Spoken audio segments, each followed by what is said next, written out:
આપણા માનનીય પ્રધાનમંત્રી શ્રી અને માનનીય રાજ્ય સરકાર અને બનાસકાંઠા જિલ્લા કલેક્ટરના માર્ગદર્શન હેઠળ આપણે જે એક ભારત શ્રેષ્ઠ ભારતની સંકલ્પના છે એના પાઠરૂપે દરેક જિલ્લાની અંદર ખાસ કરીને એક ભારત અને આત્મનિર્ભર ભારતનો કન્સેપ્ટ છે એ વિભાવનાને આગળ વધારવા માટે આપણે યુનિટી માર્ચનું વિધાનસભા દીઠ આયોજન કરવાનું છે. એટલે કે બનાસકાંઠા જિલ્લાની અંદર જેટલી વિધાનસભા ક્ષેત્ર છે એમાં દરેક વિધાનસભા ક્ષેત્ર વાઇઝ આપણે 10 નવેમ્બરથી 18 નવેમ્બર વચ્ચે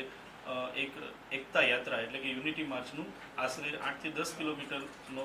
કવરેજ થાય એવી એક પદયાત્રાનું આયોજન કરવાનું છે, જેના ભાગરૂપે ધાનેરા વિધાનસભાની અંદર અમે 15 નવેમ્બરે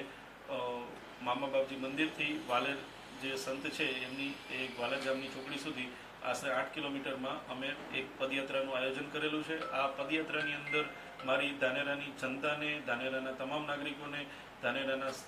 સેવાભાવી સંગઠનો હોય, શાળા હોય, કોલેજો હોય,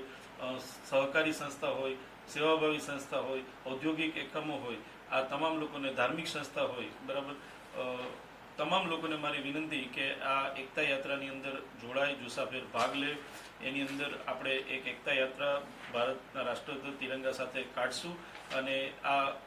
જે યાત્રા છે એ નીકળે એના 7 દિવસ અગાઉ આપણે વિવિધ શાળાઓની અંદર પણ અલગ અલગ પ્રવૃત્તિઓ કરવાની છે. બાળકોની અંદર વક્તવ્ય, જે આપણે વક્તૃત્વ સ્પર્ધા કહીએ છીએ, રંગોળી હોય, નિબંધ સ્પર્ધા, આવા કૌશલ્ય વિકસે એ માટે સરદાર સાહેબના વિષયના સંદર્ભમાં એ સરદાર સાહેબના જીવન આધારિત આવી બધી સ્પર્ધાઓનું પણ આયોજન કરશું. ક્વિઝનું આયોજન હશે અને તમામ વિજેતાઓને આ પદયાત્રા પછી શાળા કક્ષાએ આપણે ઇનામો આપશું, પ્રમાણપત્રો આપશું. અને આ દરમિયાન જે પદયાત્રા છે 15 નવેમ્બરે એના એક અઠવાડિયા અગાઉ મીડિયા મિત્રોને પણ વિનંતી આનો ખૂબ પ્રચાર પ્રસાર થાય અને આ જે રાષ્ટ્રીય યાત્રા છે, એક ભારત શ્રેષ્ઠ ભારતને મજબૂત કરનારી યાત્રા છે, એની અંદર શહેરના તમામ લોકો ભાગ લે એવી મારી આપ સૌ લોકોને ખાસ વિનંતી, નમ્ર વિનંતી.